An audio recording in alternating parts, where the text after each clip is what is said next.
Hello again, everyone. Welcome to a new Let's Play. This time we're playing Wizardry 8. This was the winner of the recent PC DOS poll that I had with submissions by Patreon supporters. And the Wizardry series is not one that I'm terribly familiar with.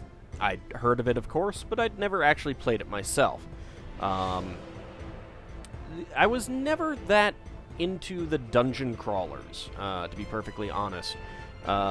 Never played many of them besides Eye of the Beholder, and that was mainly because it was Dungeons & Dragons.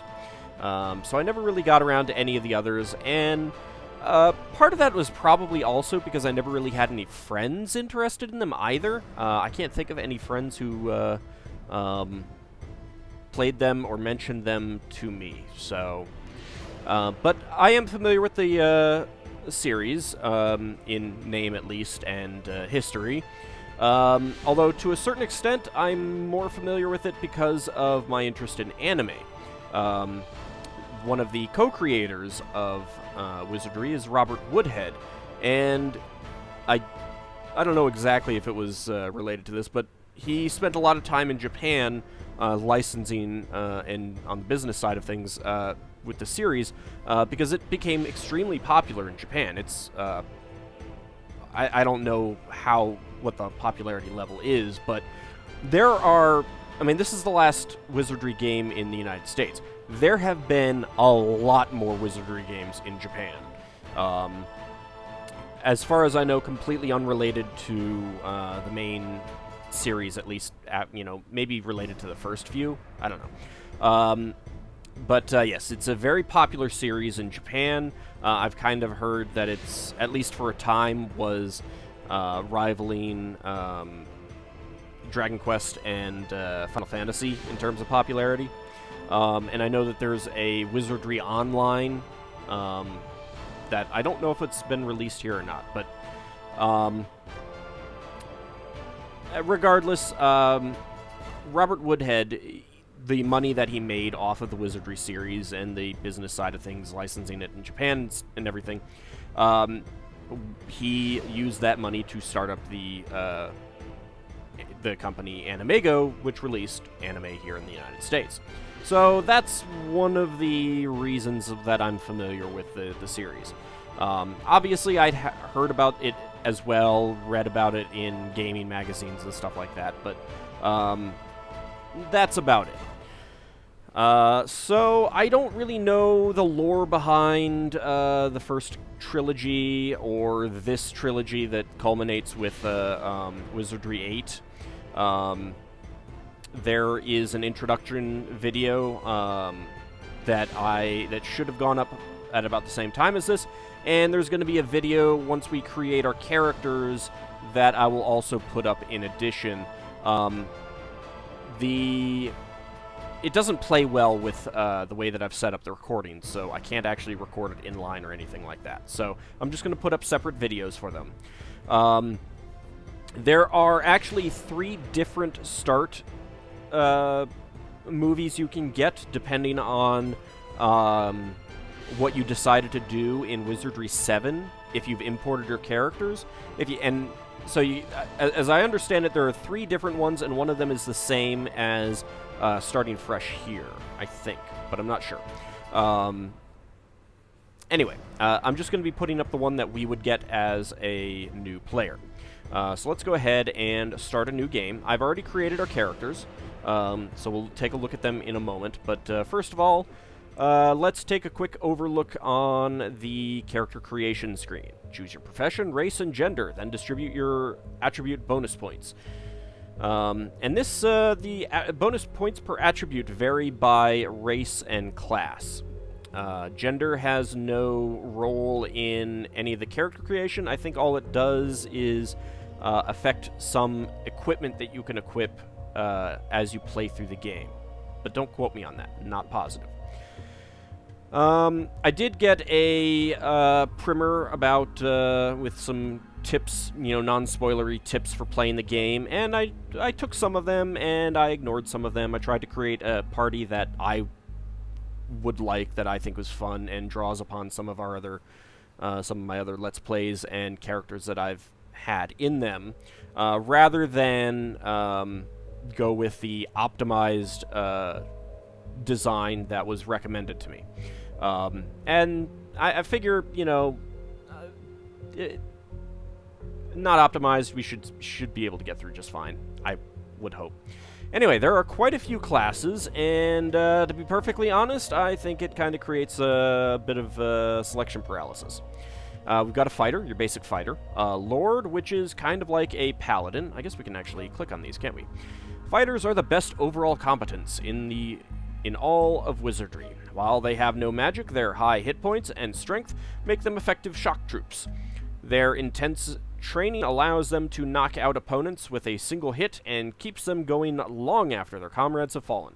Their uncanny ability to fight also allows them to go berserk in combat, a frenzied state that allows them to do double damage, but leaves them more vulnerable to attack themselves. Fighters can wear almost all armor and use most weapons. Abilities and traits: stamina regeneration, may knock out opponents, berserk attack option, primary skill, close combat. Other professional skills: ranged combat, sword, axe, shield. Starting equipment: buckler shield, leather cuirass, fur legging, sandals, battle axe, or longsword. So that is the fighter.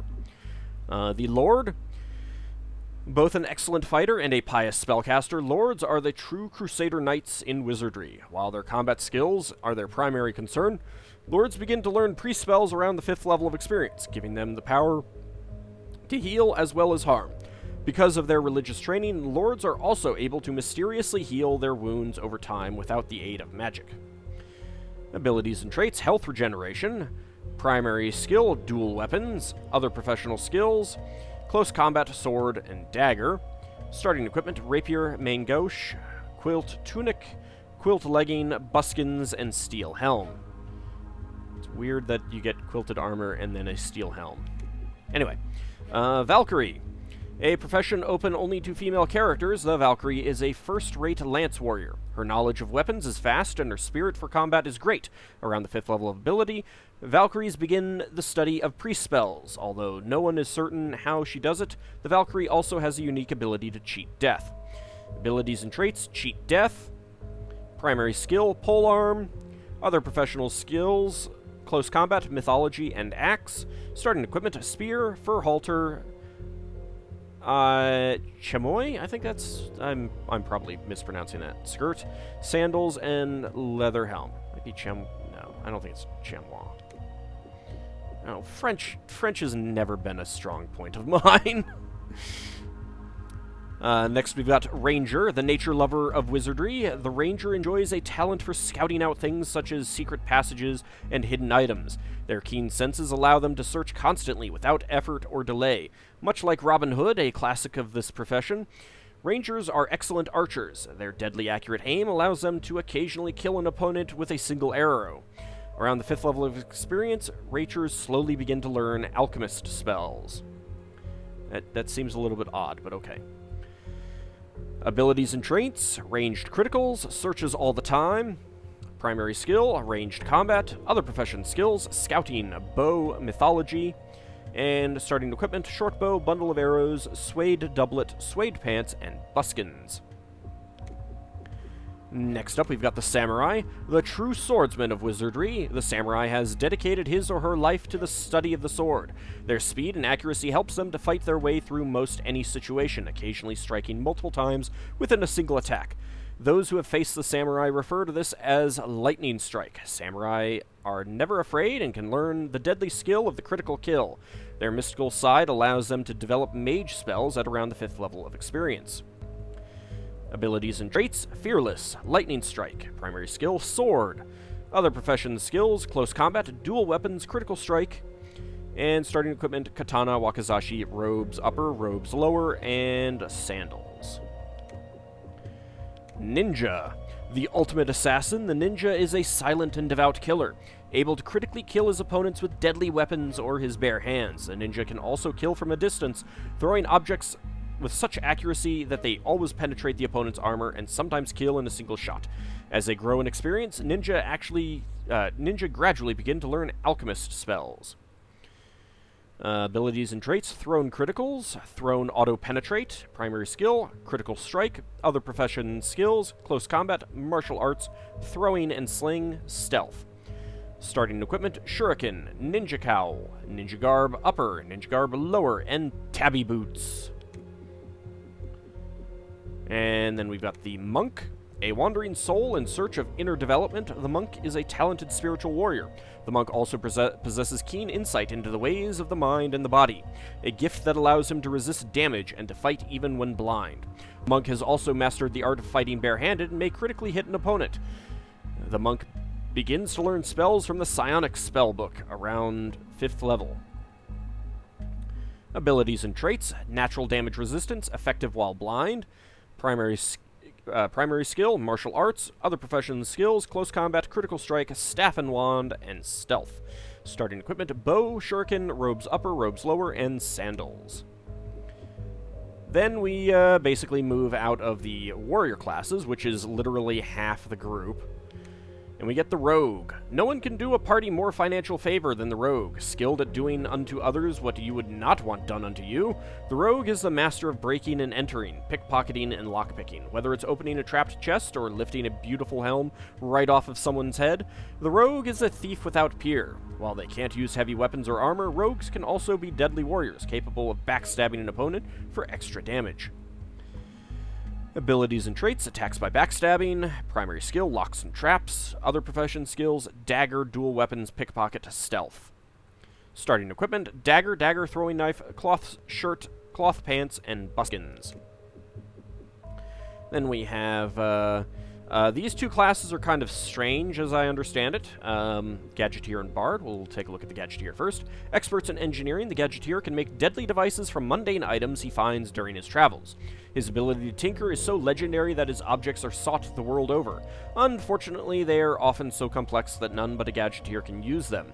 The Gadgeteer's natural engineering training has also taught him much about modern weapons and locks and traps. All Gadgeteers come with their own homemade weapon, the Omnigun.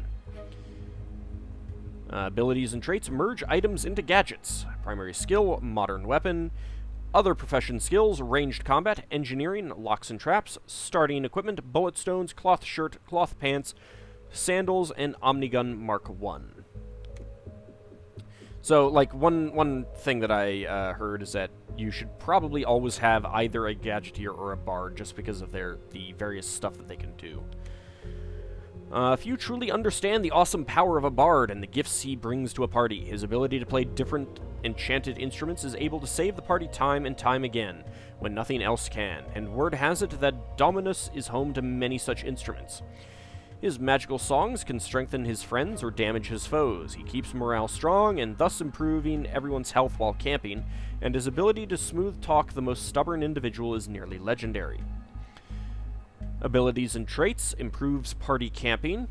Primary skill, communication. Other profession skills, music, mythology, artifacts. Starting equipment: short sword, sling, bullet stones, cloth shirt, cloth pants, poet's lute.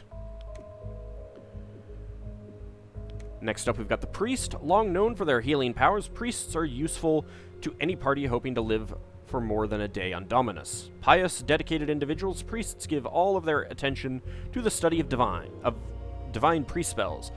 Their devotion allows them to learn pre-spells quicker than any other profession. Their constant contact with a higher power allows them to pray for miracles, sometimes getting results that mean the difference between life and death.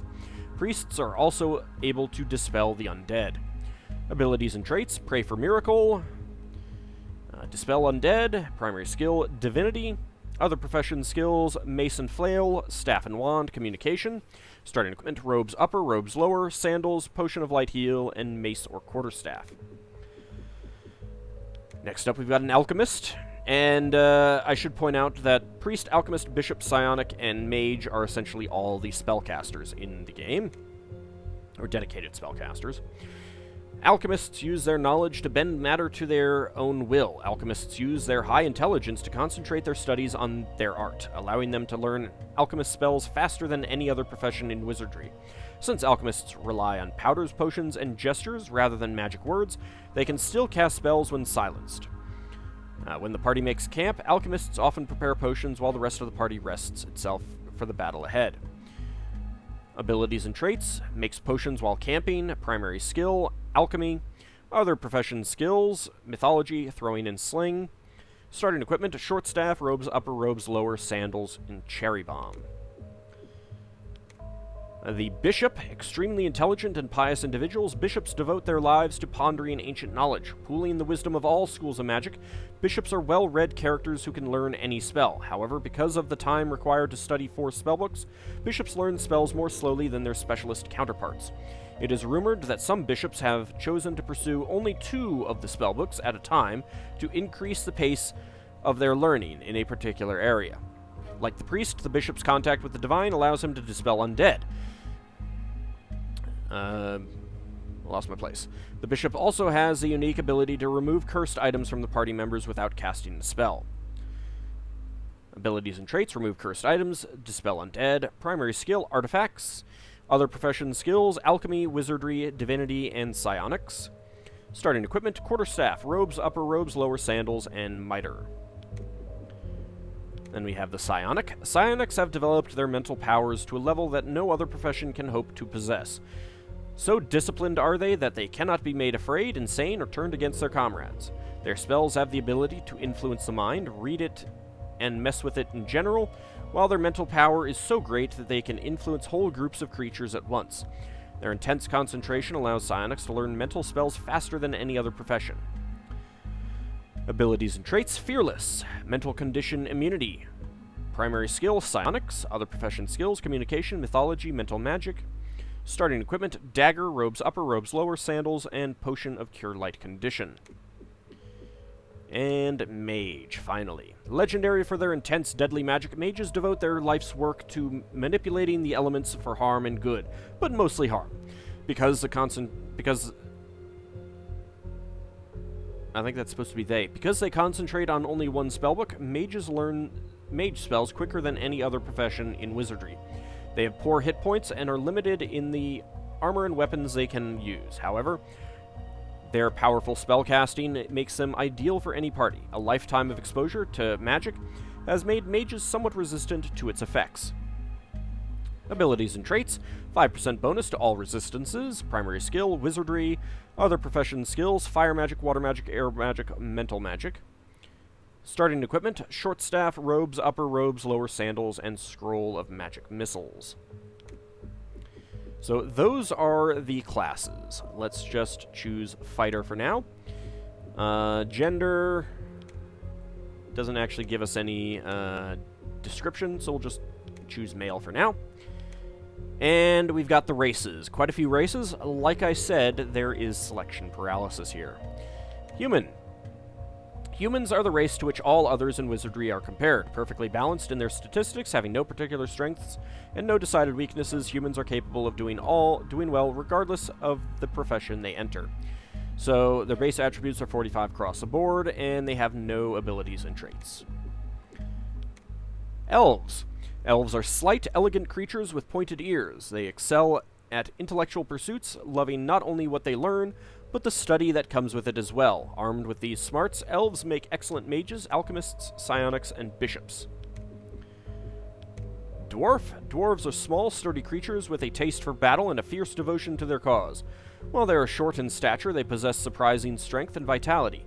This makes them a natural for combat-related professions, while their piety makes them excellent priests. Their inborn toughness allows them to laugh off blows that would devastate others.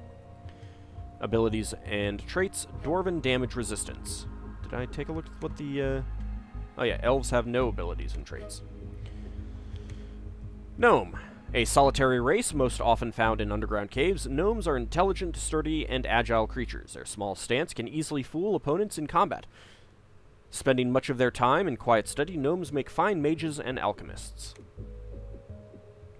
And hobbits. I'm kind of surprised that they were able to use hobbit rather than halfling. A friendly, short, and nimble race, the Hobbit doesn't seem very formidable at first glance. Appearances are deceiving, though. The Hobbit's high dexterity makes him an excellent rogue and a fine ninja or samurai. The Hobbit's fleet fingers also make him a good bard or gadgeteer. And they have no abilities and traits. Then we have fairies. Fairies are tiny, delicate, and beautiful beings. Their small size and lightning speed makes them naturally hard to hit. Fairies cannot use most weapons or armor due to their size and hence make poor fighters. However, their unparalleled intelligence makes them excellent mages, psionics, or alchemists, while their speed allows them to be effective ninjas and monks. Abilities and traits: +2 base AC bonus, faster magic power recovery, unusual starting equipment, equipable item weight limit, reduced carrying capacity. But they do get a 60 speed by default and 55 intelligence. But their strength is starting out at 25.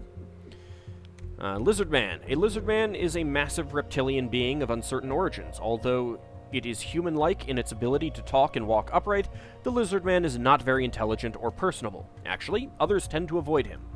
Its strengths lie in its natural ability to fight and win. Strong and hardy, with a mind that thinks about nothing but killing, the lizardman can be, the perfect fighter. They have a base 60 strength and 70 vitality. So yeah, they are pretty good at being fighters. Slower magic power recovery. I suppose I should talk about the stats real fast. There's strength, intelligence, piety, vitality, dexterity, speed, and senses. Most of those are fairly self-explanatory. Yeah, I mean, really, they're basically self-explanatory. It goes from 0 to 100, or maybe 1 to 100. I don't know. Drakon. A mixture of blood between the human and the dragon created this wondrous race with incredibly unique abilities. It is strong, dexterous, and hardy, and can make a great ranger, rogue, or fighter. The Drakon also has a limited ability to breathe acid upon its opponents. Abilities and traits: breathe acid. Vitality and strength are a little bit lower than lizardmen, but otherwise still pretty good. Of course, as we all know from Spelljammer, Drakons are actually dragon centaurs. I don't know why they got it wrong here. Felper. Like their distant relative, the cat, Felpers are fast and nimble. Throughout their evolution, they have relied on the sleek body styling and speed more than actual physical strength, and have the ability to move their bodies with a grace unknown to virtually any other race. They are well suited to any profession which requires speed, such as ninja or samurai.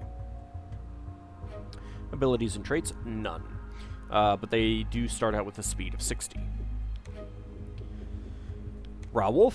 Rawolves are... Shouldn't it be Rawolves? I don't know. Are devout and hardy creatures, descending from a race of intelligent bipedal canines. They share their ancestors' erring personality and thick coat, as well as traces of their strong vitality and keen senses. The Rawolf's unequaled piety makes it an excellent priest, lord, or Valkyrie. And finally, the Mook. Very magical in nature, Mooks are alien creatures, hailing from a distant planet. Measuring well over 7 feet in height, a Mook is a fearsome sight for any opponent. However, they are actually an intelligent, logical race. Their incredible sensory ability doesn't let too much pass by undetected, making them excellent psionics and fine rangers. Mooks are really basically Chewbacca. They're Wookiees. That's really what they are. Just choose human for now. You can see that bonus points remaining, 40. If we switch that to Lizardman, bonus points remaining, 50. If we switch that to Drakon, 60. So you can see that certain classes are very good at... certain races are very good at certain classes. Whereas a fairy only has 10. And each... There's a table in the manual that describes exactly what the specific bonus points they'd get are. It doesn't mention the attribute point, the bonus attribute, bonus points per attribute, but that's, just a thing. So they, you can then take these bonus points and apply them to the stats as you will. Obviously, any spellcaster, you want to max out their intelligence or piety as necessary. Warriors, strength, vitality. Any of the, like, samurai, ninja, monk, bard, you're looking at dexterity and speed, ranger, senses, that kind of thing. It's fairly self-explanatory. Obviously, vitality is going to be good for anyone, so it's always a good idea to pop some points into that. Let's just go ahead and take care of that here, because this is just a test character. We're not actually going to play this. I've already created the characters that I am going to use. So there we go. Secondary attributes: hit points, stamina, spell points, armor class, and carrying capacity. And then it lists your profession skills here, resistance modifiers. I believe that is fire, wind, water, mental, divine, and I'm really not sure what that is. So then you get skill points, or points for your various skills. We can allocate 5 points, up to 5 points, and we have 15 points remaining. There are also magical skills if we had chosen a magical class, and thief-like skills for a thief. Communication, I think, is really only useful for a bard. But I think... Oh, we can actually click on them. I didn't realize it. Mythology, the ability to recognize the true identities of monsters and to determine their characteristics.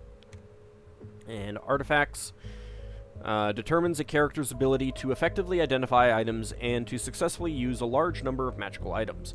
Instruments, gadgets, and thrown items are governed by their own skills. And then, of course, there's close combat, ranged combat, dual weapons. So you can dual wield in this game, and I think just about anyone can do that. And it really looks like it's always a good idea to do so if you can, for warrior classes at least. Let's actually take a look at communication. Influences an NPC's opinion of a character, quite possibly affecting his willingness to talk. And then, of course, we've got sword, axe, polearm, mason, flail, dagger, staff and wand, shield, modern weapon, bow, throwing, and sling. Let's just go ahead and pump some points into these.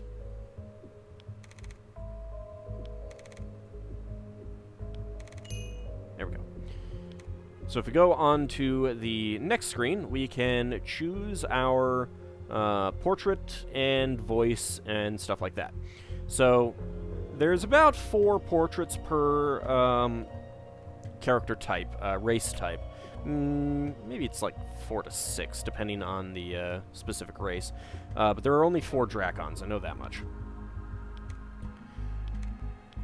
So we've got those 4. We can actually choose a different race. It doesn't force you to choose the specific race. These are, of course, the Felper. And they really all look like tigers. Or Kilrathi. And these are the Rawolfs, and they do all pretty much look like wolves. And then the Mooks. I mean, they really are just Wookiees. And then there's 2 portraits for ninjas, which basically are like, you know, non-race specific. A male and a female. These are, of course, the humans.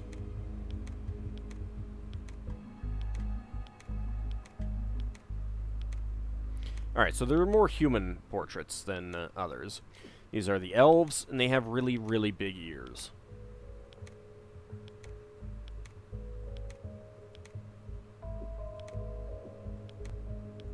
And these are the dwarves. And I believe these are the gnomes. The halflings. The fairies. Just 4 of those. Lizardmen. I swear that one looks like Admiral Akbar. Alright, and that's it. Then you have a full name and a nickname. So this could be like Sir Auld of Dragon or something like that. And then the nickname would just be Auld. I noticed that the nickname is limited to, what was it, 9 characters? Yeah.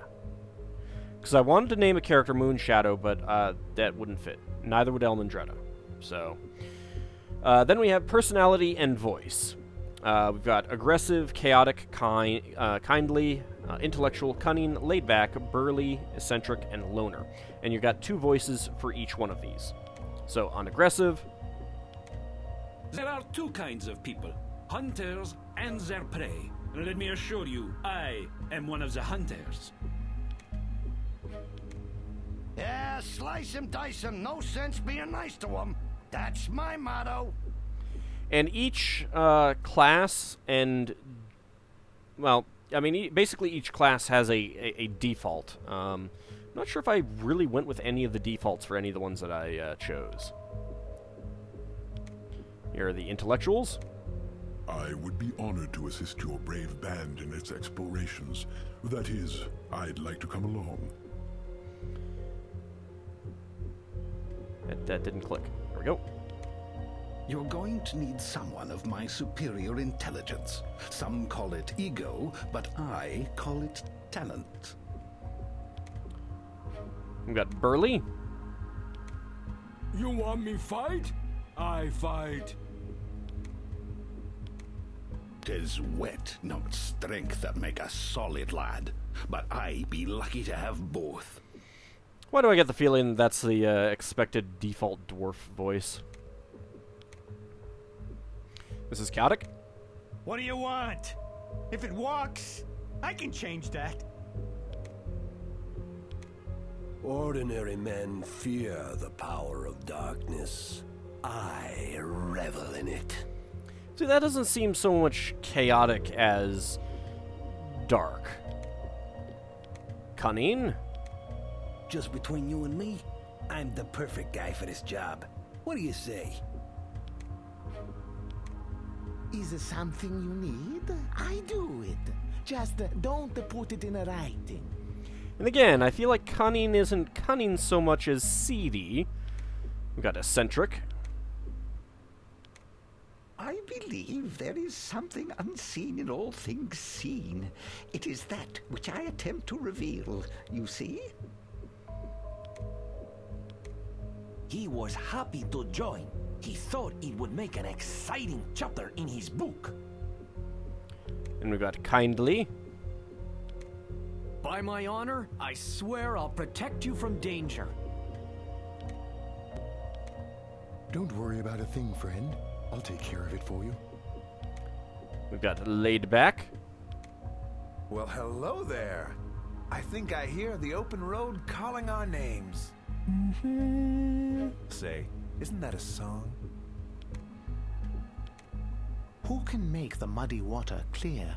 Let the water be still, and it will become clear on its own. And then loner. All right, but don't expect me to waste my time yakking. Sure. I'm itching to do something wild and reckless anyway. Alright, so those are the male voices, and it's the same choices regardless of what race or class you've chosen. Let's go ahead and discard the changes. We'll create a new character, and we're just going to make a female.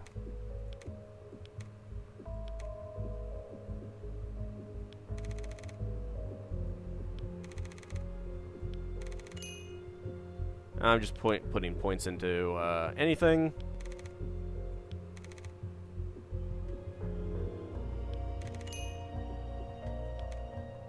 There we go. So these are... Well, actually, it's the exact same portraits. Never mind. Yeah, it's the exact same portraits. Alright, we've got aggressive. Let's get moving then. We don't have much time. You got it. I'm ready for anything, and I mean anything. Intellectual. Well, well. I wondered when you would get around to me. You won't be disappointed. One may feel fear in the face of danger, so long as one banishes fear when danger actually arrives. So say the wise. If you say so. Burley? All right then. I join you as soon as I finish milking the cows and gelding the bulls. That has got to be offensive to someone out there. I'm sorry, Scandinavians. That's probably offensive to you. Very well. Our enemies shall feel my wrath. And we got Chaotic. You looking at me? There will be many implements of destruction at my disposal, yeah? See, again, I feel like it's just kind of missing the point on Chaotic. Cunning. No one slips anything past me. You sign me up, and I'll get you through anything. Trust me. If you're looking for someone to protect your interests, I'm the one. I have excellent credentials. I don't think I chose the first one for Cunning, but it was one that I really liked. It just didn't seem to fit any of the characters that I made. Eccentric. I'd love to join you. It sounds absolutely fabulous. That one amuses me tremendously. I've consulted the stars, and they forecast great things for our adventure. Then we have Kindly. An adventure? Why, I'd be delighted to help you. It sounds most entertaining. And this one is also probably going to be offensive to some people. Sure, darling. Just leave it in my hands. I have loads of experience. Believe me. And Laid Back. Just relax. It's gonna be all right. Release your hold on this world. All things change or perish. This is a great enlightenment. And finally, Loner. Some believe I can speak with animals, but it is they who communicate with me. Clearly, that's designed for a druid. Not a druid, a ranger. There aren't druids in this game. All right, then. But look here. I know what's what, so don't try to pull anything. Okay, so those are the voices for the female characters.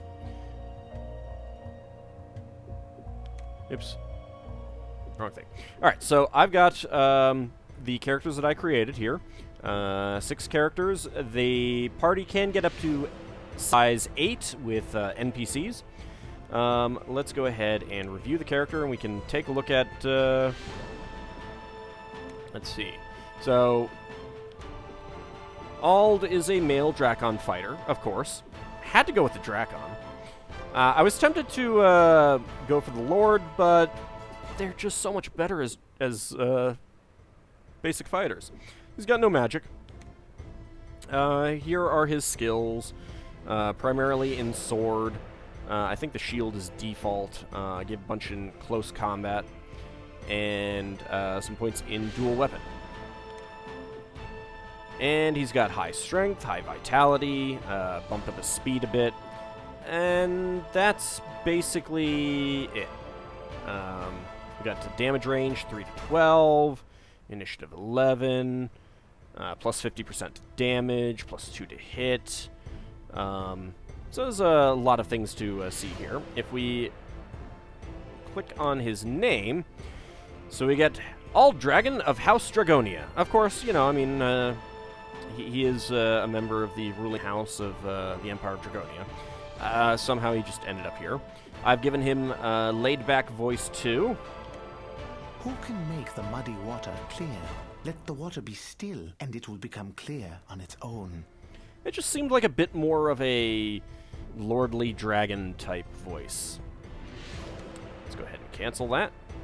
Head back here. And then we've got Bobo. Professor Bobo, son of Godo. He is a ranger, male mook. I went with kindly voice 2.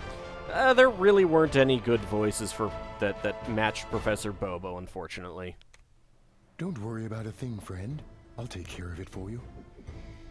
So, it seemed kind of suitable.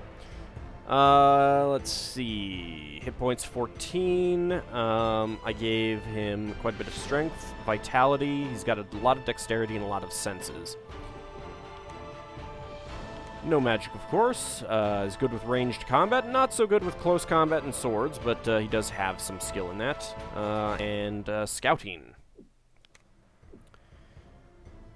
Initiative -1. Special attack. Drains stamina 2%.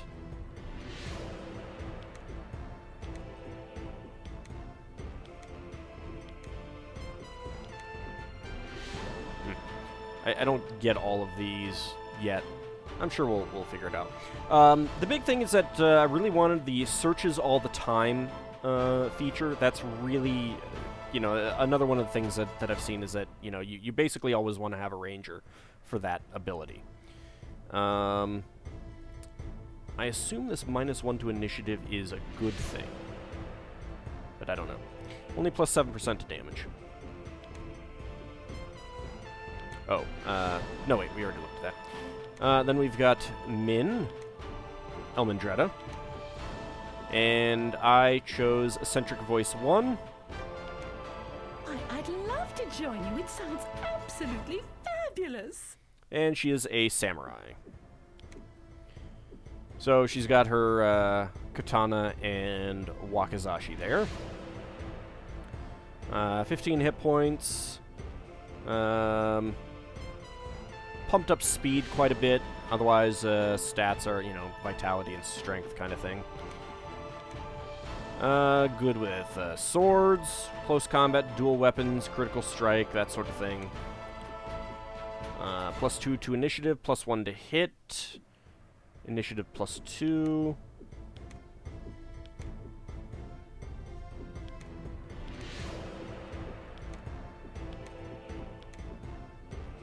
So again, I'm not sure if initiative +2 is a good thing or not. I mean, Bobo had -1, so I don't know. I don't know yet. Plus 12% damage with primary, plus 6% damage to secondary, 2 to 8 damage, and 1 to 6 with the wakizashi. So, should be able to do a fair bit of damage, and certainly as she improves. My understanding is, like, one thing that I read was making a fairy samurai would not do a whole lot of damage, but would get tons and tons of attacks. Let's see. Let's review Islandwy, Lady Islandwy of the Sealy Court. I figured if they're going to give me a full named bar, I'm going to have some fun with that. I've chosen the Intellectual 1 voice for her. Well, well. I wondered when you would get around to me.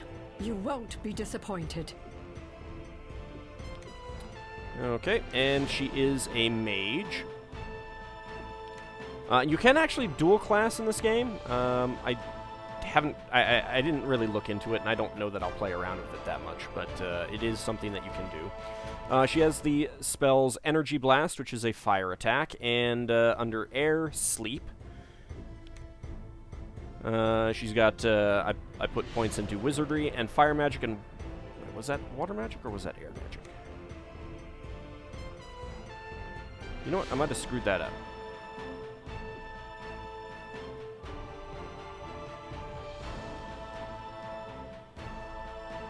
It doesn't really say. I don't know. I think that might be air, and that one might be water. So I may have screwed her up slightly. It's not gonna be that big of a deal. You know, I mean, they'll be going up as we play through anyway, so it's not that big of a deal. I gave her a few points in ranged combat, artifacts, and mythology. I wasn't sure if having a 0 would mean that you'd never be able to get points in it.